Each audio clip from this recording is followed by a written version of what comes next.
আসসালামু আলাইকুম। ঢাকা টুডে নিয়মিত আয়োজন সংবাদ সর্বশেষে সবাইকে আমন্ত্রণ জানাচ্ছি আমি নাফিসা সামিয়া। দেশে হাম উপসর্গে মৃত্যুর মিছিল থামছেই না। গত 24 ঘন্টায় সিলেটে আরো 2 শিশুর মৃত্যুতে মৃতের সংখ্যা দাঁড়িয়েছে 74 জনে।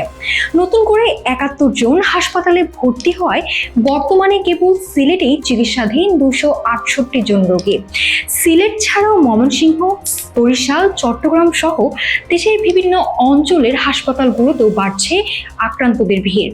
পরিস্থিতি সামাল দিতে আইসোলেশন ওয়ার্ডের শয্যা সংকট দেখা দিলেও চিকিৎসকরা সাধারণ মানুষকে আতঙ্কিত না হওয়ার আহ্বান জানিয়েছেন।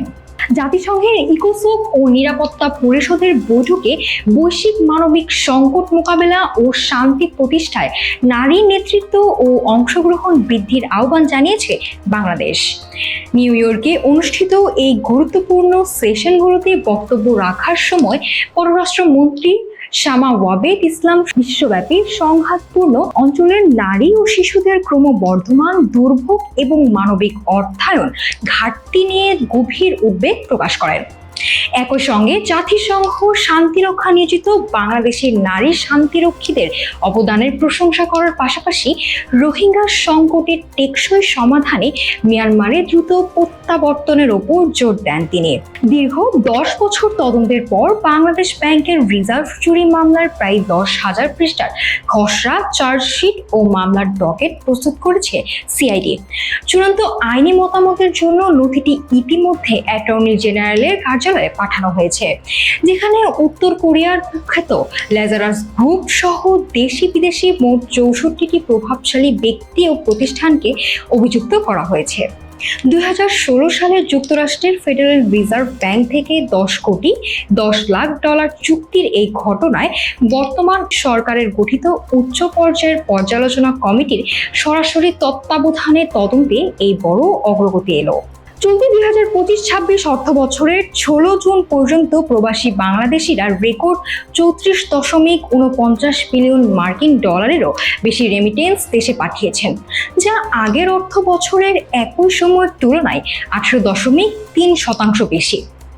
বাংলাদেশ ব্যাংকের সর্বশেষ তথ্য অনুযায়ী কেবল জুন মাসের প্রথম 16 দিনে এসেছে 1,729 মিলিয়ন ডলার এবং গত মে মাসে এসেছে দেশের ইতিহাসে দ্বিতীয় সর্বোচ্চ 342 কোটি 50 লাখ ডলার।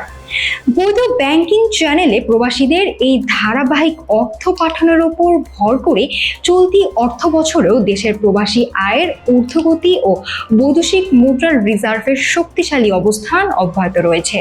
জাতীয় স্বার্থ ও সীমান্ত নিরাপত্তা রক্ষায় মিয়ানমার সীমান্তে কাঁটাতারের বেড়া নির্মাণের উদ্যোগ গ্রহণ করেছে সরকার।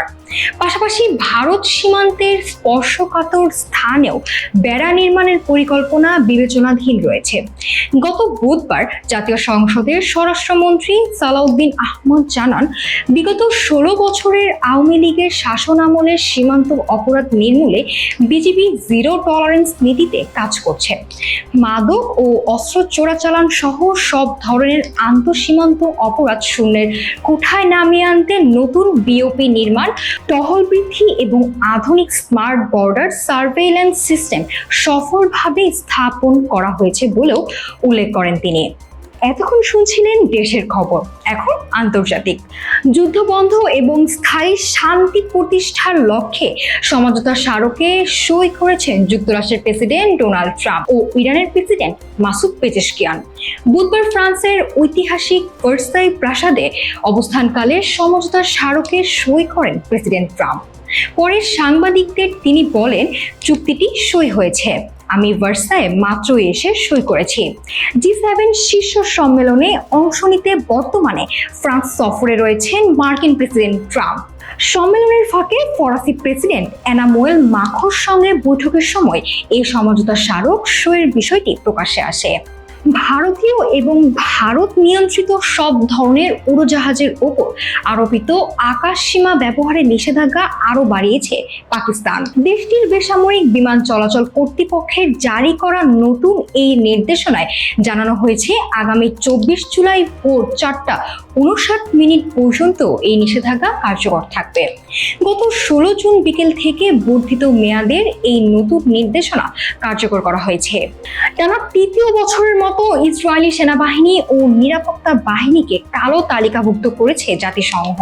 সশস্ত্র সংঘাতের শিশুদের বিরুদ্ধে গুরুতর মানবাধিকার লঙ্ঘনের অভিযোগে এই পদক্ষেপ নেওয়া হয়েছে। জাতিসংঘের এক প্রতিবেদনে বলা হয়েছে 2025 সালে বিশ্বজুড়ে শিশুদের বিরুদ্ধে সংগঠিত গুরুতর লঙ্ঘনের ঘটনা রেকর্ড পরিমাণে পৌঁছেছে, যার মধ্যে সবচেয়ে বেশি ঘটনা ঘটেছে ইসরায়েল ও অধিকৃত ফিলিস্তিনি ভূখণ্ডে। যুক্তরাষ্ট্র ও ইরানের মধ্যে সাম্প্রতিক চুক্তিকে স্বাগত জানিয়ে হরমুজ প্রণালী কোনো শর্ত ছাড়াই অবিলম্বে খুলে দেওয়ার আহ্বান জানিয়েছেন আন্তর্জাতিক জ্বালানি সংস্থার প্রধান ফাতিহ বিরল। একই সাথে তিনি সতর্ক করে বলেছেন, এই গুরুত্বপূর্ণ জলপথটি যেহেতু একবার বন্ধ হয়েছে, তাই ভবিষ্যতে এটি আবারও বন্ধ হওয়ার ঝুঁকি থেকেই যায়। দর্শক, এই ছিল ঢাকা টুডে নিয়মিত আয়োজন সংবাদ সর্বশেষ। আমাদের পরবর্তী সংবাদ দেখার আমন্ত্রণ রইল। এতক্ষণ সাথে থাকার জন্য ধন্যবাদ।